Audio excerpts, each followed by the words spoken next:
You're listening to Inside Eyes, and I'm your host, Laura Mae Northrup. Welcome back, everyone. I'm your host, Laura Mae Northrup. We are on episode 6 of season 2.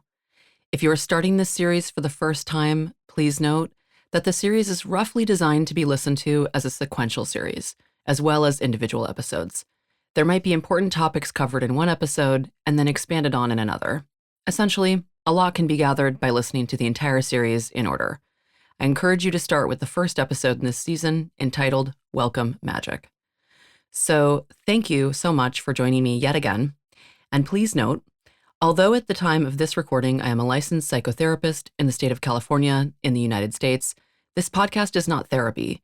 It is not a substitute for therapy, and it is not advice attuned to your specific needs. So please seek out advice from a trained, competent practitioner about your specific situation to keep you as safe as possible before embarking on any healing with psychedelics or entheogens. I offer these insights in the spirit of harm reduction and education.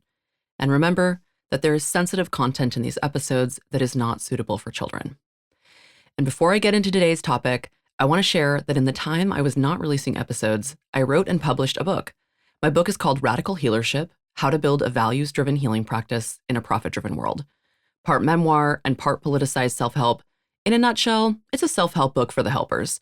It is for healing practitioners of all kinds, and it tackles spiritual, psychological, and political issues around what it means for us to survive in capitalism and offer healing work with integrity. I am so delighted to be able to offer this piece of writing to you all. Seriously, I poured my heart, soul, tears, and years of my life into this book.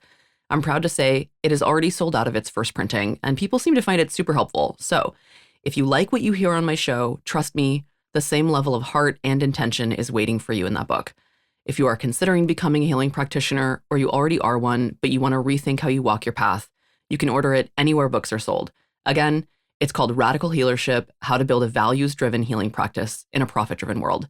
And of course, I want to encourage you to buy it from your local independent bookstore and then run to the internet and leave a review. Okay, on to today's show, which is part 2 of Journey Preparation. If you didn't listen to part 1, I highly recommend you go back to the last episode and have a listen. It covers some theory about preparation and then gets into useful tools. So, picking up where we left off, next I want to talk about surrender. This is an essential part of any psychedelic experience, and ultimately essential to living life and walking a spiritual path. And I would say it is a big part of healing for many survivors. Let's start with asking, what is surrender? Surrendering is about letting go and allowing an experience to overtake us, to allow our reactions to that experience without attempting to stop the authentic reaction. It isn't about dictating how something will go. It isn't setting up the perfect scenario so that you know what it will feel like once that scenario commences. It is allowing without control. It is allowing without always knowing. It is trusting, embracing, taking in, reacting authentically. It has real risks, and it is the path of being with what truly is, rather than denying or grasping at what isn't. Surrendering is antithetical to how we are socialized to exist in the US. And again, I know people listen from all over the world, so just naming a bit of how it emerges in my culture. US dominant culture makes surrender shameful. It promotes a narrative that if we try hard enough, we can control every last aspect of our lives. And it valorizes winning, being the best, being above others, being dominant. But life isn't really like that, is it? Just because you plan to be above the fray of human existence really doesn't mean you can outrun what it is to be fragile, to be vulnerable, to be in need. Because in the end, this is the only real path, whether we want it or not, to be mortals making our way through life. And for survivors, we've been made to suffer in unimaginable ways. To face that is just a level of heartbreak that most people do not want to surrender to. And that includes all the complexities that come with being a survivor. Perhaps you have hurt others from a place of your own wounding. Perhaps you have regrets. Perhaps there are people or circumstances in your life right at this moment that you know you need to change or walk away from. All of this can simply be so painful to face. And I know if you are listening to this show, that you are coming to this practice of expanded state work with some serious wounding, or you are close to someone with serious wounding. And so hear me when I say, I get it. Surrendering is not easy. I mentioned a few tools in part 1 on journey prep: journaling, therapy, meditation. In these practices, you can exercise a lot of control over what enters your awareness. You can also practice allowing what is and not exercise that control. One of the hardest parts of expanded state healing work is surrendering to exactly what the medicine and your psyche collaboratively invite you to experience. This is one of the key places I see people start to fall apart or have very hard journeys, is resisting instead of surrendering. Hence my major focus on it. And beyond avoiding what it is that one needs to feel or face, surrendering can itself be a trigger. People who have had their vulnerability abused or have been forced into submission often want to resist the experience of surrender, no matter what is on the other side of it. Forced submission and surrender are very different, but to someone who is triggered by loss of control, they can be experienced very similarly. Some people experience different medicines as spiritual entities, and this can also feel activating, to feel there is a tangible, unknown presence that is overtaking you. If you'll indulge me for a moment, a slight digression that will circle back, I promise. A lot of people think that expanded state work is about getting new insights. This is a very narrow view. As I have described and will continue to build on in this series, understanding an insight is so valuable, but it is not the only path toward healing. Each plant medicine and psychedelic heals in different ways. Some of them are more insight-oriented. Some provide you with embodied wisdom, giving you a physical experience. Some allow you more access to different parts of yourself. Some relieve inhibitions so you can accept care from your guide around issues you may really need some witnessing for. And others, some medicines do things that science and language struggle to explain or describe. Things that I would describe as a form of spiritual cleansing. They do something otherworldly to your spirit body. An interesting place to start with the magic of unexplainable processes is the question, why is an ego death sometimes so healing? Why would it be healing to completely lose the capacity to think of oneself, or really to have constructed thoughts at all? It is a curious state of being that many people enter into and emerge with new healing. Why is it that surrendering the very function of the ego mind can be healing? In this case, surrendering to an existence completely separate from I, from self. And while I love to think about these quandaries, as I said, there are some things we simply cannot understand or cannot fully say our explanations of are true. So all inquiry is in the spirit of inquiry, not necessarily in the spirit of needing an answer. The offerings of mystery are no longer available if the mystery is solved. But enough of that tangent, because what I am getting at is this. Surrender also means surrendering to things happening to your body, your psyche, your spirit, that you might not understand in the journey, and you might never understand after the journey. I find that what is helpful in those moments is to ask, have I been harmed? If the answer is no, that is great. And have I been healed? If the answer is yes, that is great. And from there, you can wonder to your heart's content, and I often do this, but from a practical standpoint, the journey has delivered, and you can rejoice in that. This is a good moment to remind everyone that sometimes you can be harmed. Sometimes you do not receive healing. Some people will find that these types of experiences are not for them. And if that is the case, that is okay, and there is nothing wrong with you if you cannot surrender, if you have a medical condition that precludes you from partaking, or if your emotional state simply doesn't allow it. If you determine you cannot do this particular type of work, a reminder that meditation and breath work are some other options for doing expanded state healing that do not involve psychedelics or entheogens. It is truly okay not to take this path. That might be the healing right there, to say no to this experience.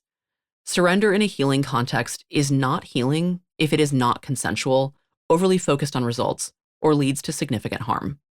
I just mentioned consent, and I want to clarify that consent in this context is complex, because what you are consenting to is encountering the experience and yourself. But you cannot know what that is like before you do it. So you are not consenting to a known experience. You are, in fact, consenting to the unknown.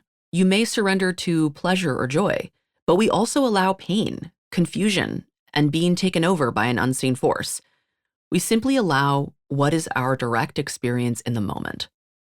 Here are my top 3 tips for surrendering once you are in an expanded state journey. Number 1, say thank you for whatever happens. You feel amazing, say thank you. You feel like shit, say thank you. Embrace it. Cultivate curiosity about that feeling. I talked about curiosity in episode 4 entitled Suffering with Meaning. Circle back to that for inspiration if needed. 2, as I said, a lot of people think medicine work is about getting new insights, that you will suddenly understand things you didn't before. And while that can happen, it is so much more. So a tip for surrendering: don't try to understand it. Just let it happen. You want to move your body around in a strange way? Let that happen. No need to understand why you are doing it in the moment that it is happening. And tip 3, okay, so if it starts to get hard, especially journeys that have a lot of visions, remember that you can look past the visions. You can open your eyes. You can stop focusing on the visions. You can also stop focusing on thoughts. You can do what I lovingly call looking past the experience. So, for example, let's say you are reprocessing some trauma and you feel your body doing something painful or uncomfortable or even just confusing. Look past it. Put your attention right in front of you and breathe. If the journey feels too fast or out of control, trust me, you don't need to pay attention to the chaos to heal. The healing is happening within the chaos, and trying to hang on to every bit of information or interpret what it means is not going to help you heal more. Sometimes you just have to let yourself be bathed in the experience and let your body do what needs to be done to heal. I know that I emphasized meaning making in the feelings episode as I described how feelings are processed. Yes, this is still important, but it is completely fine to allow yourself to make meaning later, if that is what ultimately needs to occur.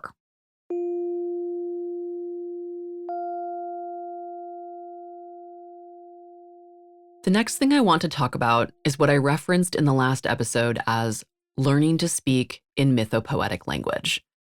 Journeying is truly a collaboration with you and the medicine you take, and possibly your guide or trip sitter, depending on how involved that person is. When we enter into a psychedelic realm, some people see this as communicating with the divine or other spirits, while others see this as just a conversation with oneself that is structured in a particular way due to the chemicals you ingested.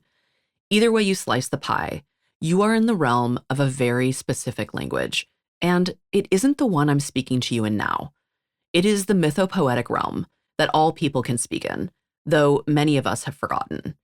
It is a realm of images, symbols, archetypes, myths, colors, patterns, and coincidences. I often say that to traverse this realm, you must allow your mind to think like a poem. While at first an image may seem stagnant to some, its symbolism is wildly dynamic and infinite. In this realm, one may feel information emerges from a deep knowing that is ultimately quite ineffable. This realm also includes the language of the body, senses, impulses, raw emotions, intuitions, and transpersonal knowings. Have you ever considered that you already know what it feels like to die? Intrinsically, part of being a human is the language of death. We are oriented towards staying alive, and thus, each of us know the experience of dying in order to preserve ourselves in this plane, to intervene when we feel it coming close. If we didn't know what it feels like to die, we would not be able to intervene at moments when great physical harm has occurred. A very injured person would simply not understand that their life is on the line. That is a small glimpse into your fluency in the mythopoetic. Building your capacity to speak in this language helps you to let go of the language you likely speak most days, and helps you drop into the journey, into what it can offer you. Some information cannot arrive through a means as limited as the languages we speak daily, which are deeply formed by culture and more recent or temporary happenings in existence. Mythopoetic language is timeless. Communicating in this way allows you to be supported by the ancient wisdom of the numinous, of the mystery, of the divine. It helps you navigate your journey with grace and an appropriate level of confusion. It allows you to make sense of your experience without being drawn into narrow or literal meaning making. So let's read a poem now. This poem is called Ode to the Flute by Ross Gay. A man sings by opening his mouth. A man sings by opening his lungs, by turning himself into air. A flute can be made of a man. Nothing is explained. A flute lays on its side and prays a wind might enter it. Learning a new language, or in this case, remembering it, takes time. One of the places we experience the mythopoetic with frequency is in our dreams. Many people talk about dreams as nonsense. Those people are calling a language they don't understand nonsense. And others will take dreams quite literally, which is an attempt at understanding them. But to really engage with mythopoetic language, you need to be thinking, seeing, feeling in that realm, rather than translating it or disregarding it as nonsense. Recording your dreams, pondering your dreams, if you are in therapy, taking your dreams to your therapist or to a trusted friend, these are ways to deepen your fluency. For many of us, once we are in a psychedelic journey, this may be the only language being spoken, hence my focusing on it for preparation. For example, if you see a loved one die in a vision in a journey, some might say it was nonsense. Some might say it means that person is ill and you've seen the future. And others might wonder what this person symbolically represents, both to you and archetypally. And what is the significance of death? And how do they die in your vision? What is the significance of the manner in which they die? Perhaps they die a slow death due to cancer, and the person themselves is symbolic of a grandparent type figure. Perhaps this vision is about the passing of time, about mortality, or about the flux of power gathering and fading, and the cycle of life. The once adult and independent become elders, and ultimately more dependent again. Perhaps the cancer is a symbol of that which grows and quietly eats away at goodness. Or perhaps this vision is a symbol of how generational knowledge changes as it ages, how what seemed new or certain becomes frail and is up for redefinition by future generations. As I said earlier, an image can seem stagnant and finite when we use a literal lens, primarily situated in the mode of thinking of our time. But amplifying it into a rainbow of rich potential meanings expands your understanding. And in the mythopoetic realm, it may be that you don't need to understand the images at all with the mind that you use to listen to my voice right now. It could be that you see the images and you don't need to interpret them because you trust that some part of you is listening, understanding, and integrating the significance of them. It is a very Enlightenment era Euro-American mindset that all things must be understood. All things don't actually need to be understood, and some things simply cannot be understood. They resist and defy meaning, and the wisdom and nutrients you receive from them are a mysterious and embodied or soul-level experience, not one you will easily describe and translate in this language. Let's read another poem. Okay, this one's called Tin Bucket by Jenny George. The world is not simple, anyone will tell you. But have you ever washed a person's hair over a tin bucket, gently twisting the rope of it to wring the water out? At the end of everything, dancers just use air as their material. A voice keeps singing, even without an instrument. You make your fingers into a comb.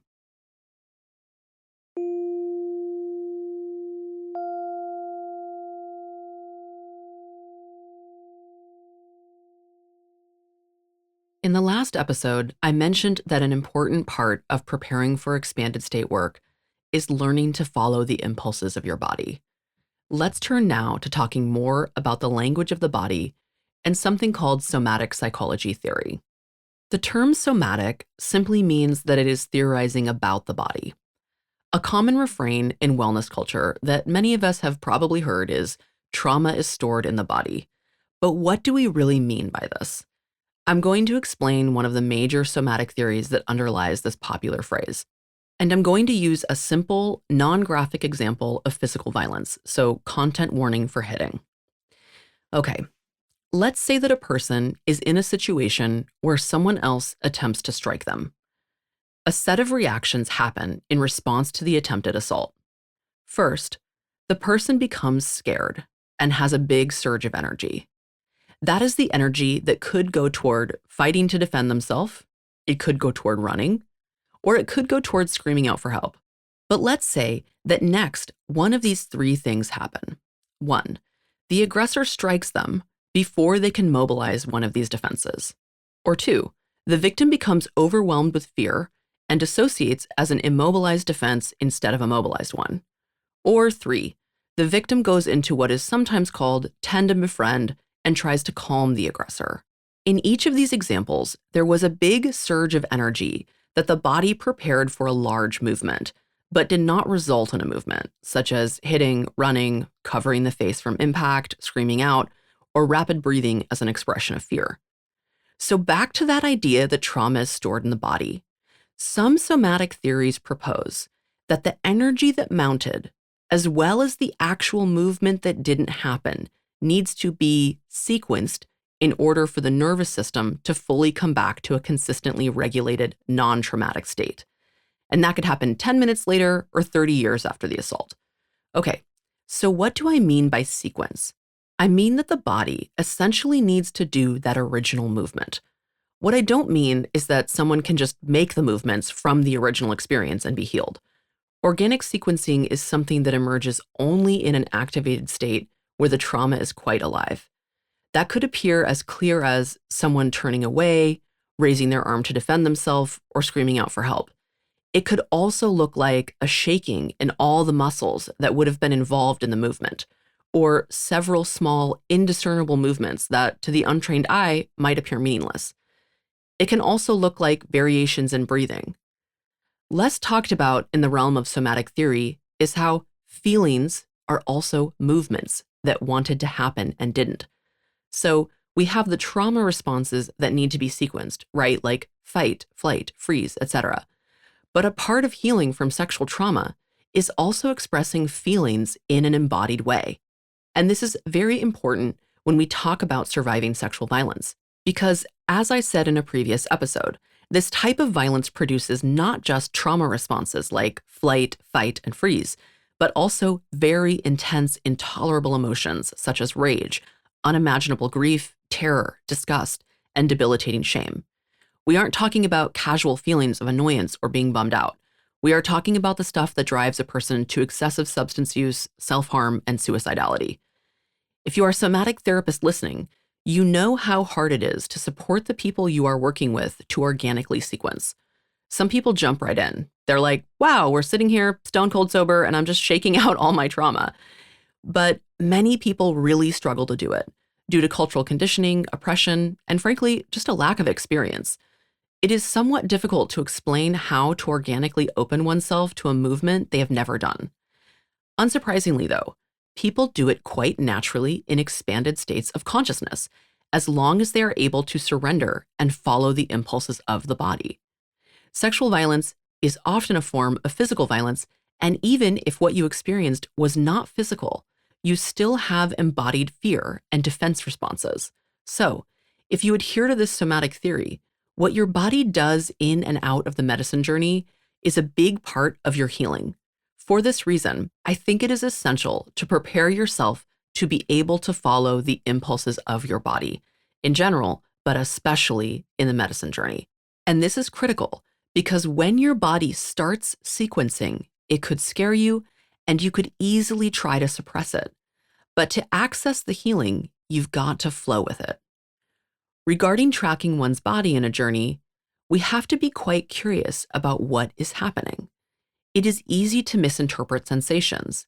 For example, a person who has imbibed a psychedelic can feel nausea during a journey, and this is often interpreted as a reaction to the psychedelic or the entheogen, like, oh no, I'm having an upset tummy because I ate mushrooms, which does happen. However, nausea is also a sensation that could emerge in the sequencing of disgust or in the sequencing of a submission trauma response. The body speaks its own language, and psychedelic somatic healing requires that we learn to speak that language. The body doesn't say, okay, time to shake out your trauma in English or another spoken language, but rather it creates sensations that result in shaking, right? Like when you sit in a chair hunched over for too long, your body doesn't say, yo, maybe move a bit. Instead, it speaks body language and makes you feel pain.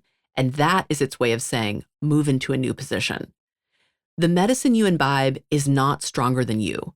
So if you do not listen, if you resist, if you start talking to avoid your bodily impulses, or if the guide interrupts because they feel alarmed by what they see, everyone is missing the cue to sequence, and the necessary body processing is not happening. Additionally, it usually feels relieving to do the sequencing.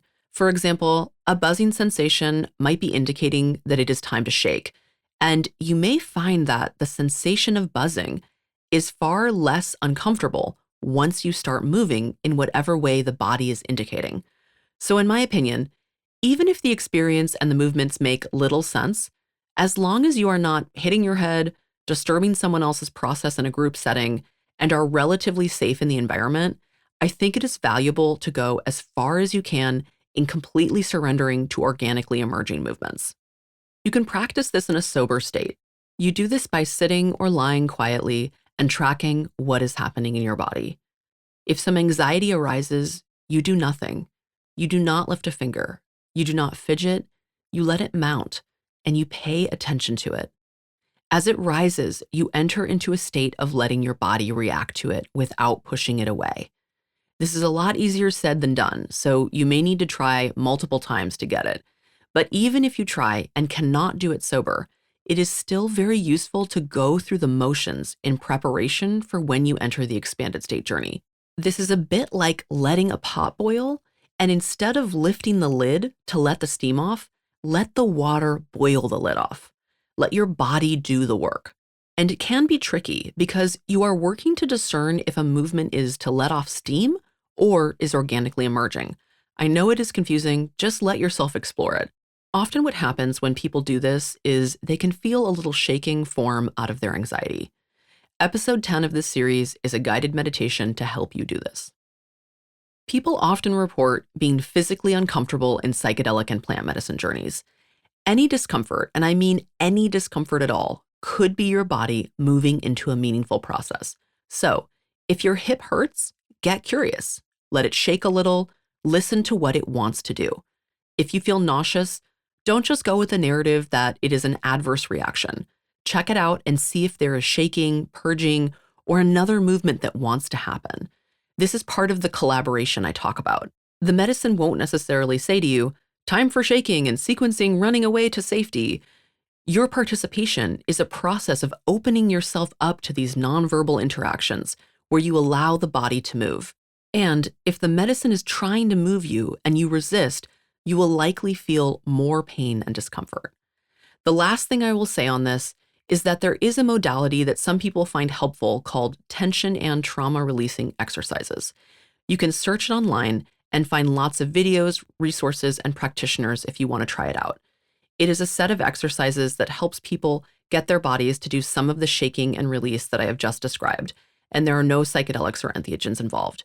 It can be a healing tool and a powerful form of education around letting the body organically sequence. Again, that's called tension and trauma releasing exercises.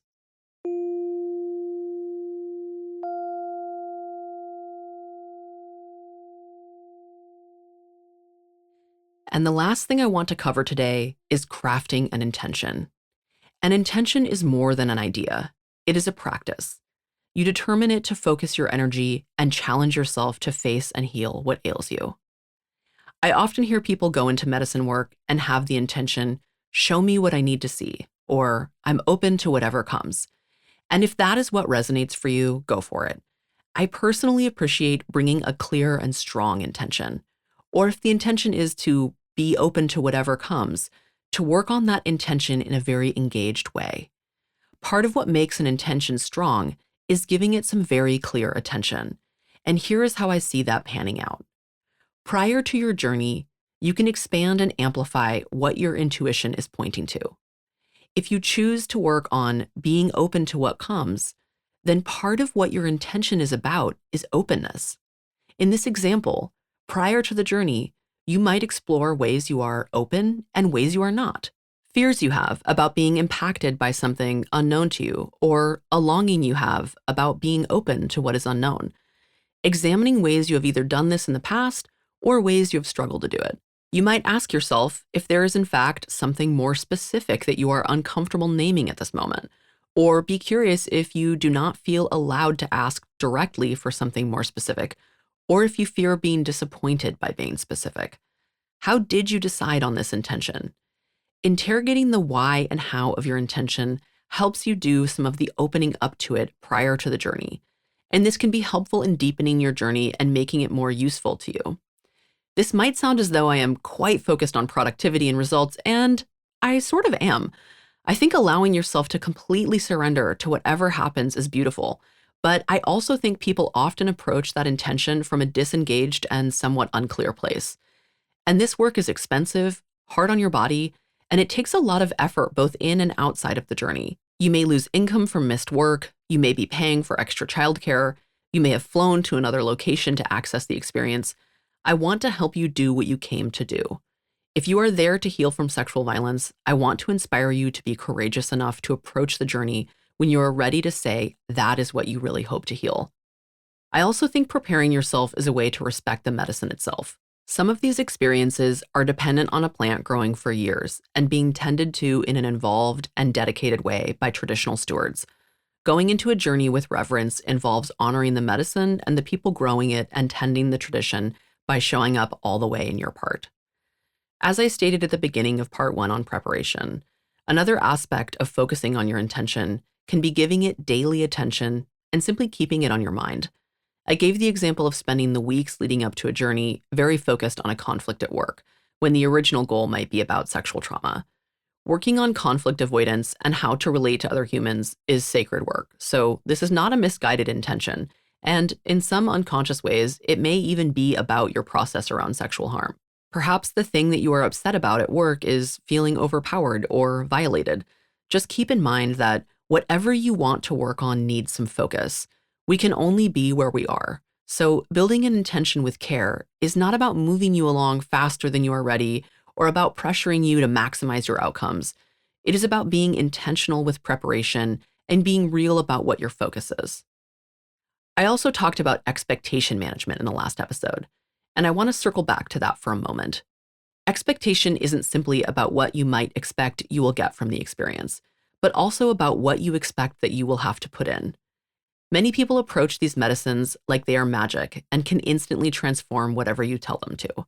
And I do believe they are magic, but magic always requires big effort on the part of the person practicing it. Part of the magic is the work you put into preparing your psyche to be in collaboration with the medicine. I cannot emphasize enough how you will be the one doing this hard work. People who do a great deal of healing with the support of entheogens and psychedelics work extremely hard at making the conditions that allow the healing to happen, and also work to bring forth that healing in their lives. Another part of intention building is allowing it to truly emerge from you. Your intention should not be something that people in your life insisted you work on, or if you have a therapist or integration coach or spiritual teacher, they may help you in deciding on your intention or reflect at moments that something you express wanting for yourself might be a meaningful intention for you to explore. But they should never tell you flat out what your intention should be or pressure you to work on a particular issue. Intention is not what others want for you. It is a reflection of your process around discernment and laying a claim on the desire or direction you are ready to grow in.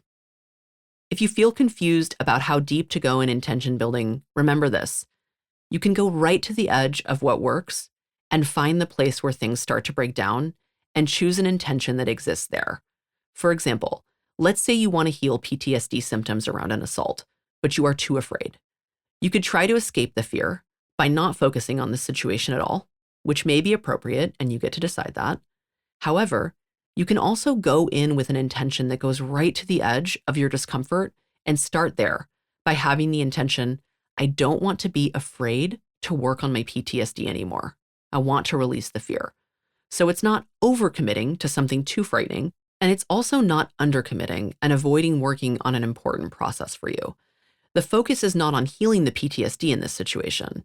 It is about transforming the fear that prevents healing from PTSD. The topic of journey preparation is vast, and I have said my major points, so we will leave it there for today. If you are feeling overwhelmed or unsure where to start, a reminder that any work you do to be more in contact with yourself is a step on the path. Simply trying out a few minutes of meditation or making a journal entry are great places to start. If you want to keep learning or have specific questions, there are many inspiring people talking about this on the good old internet, so I encourage you to do more research about any additional quandaries you may have. And these are heavy topics, so I'm wishing you all some grace and courage wherever you are at in your life today.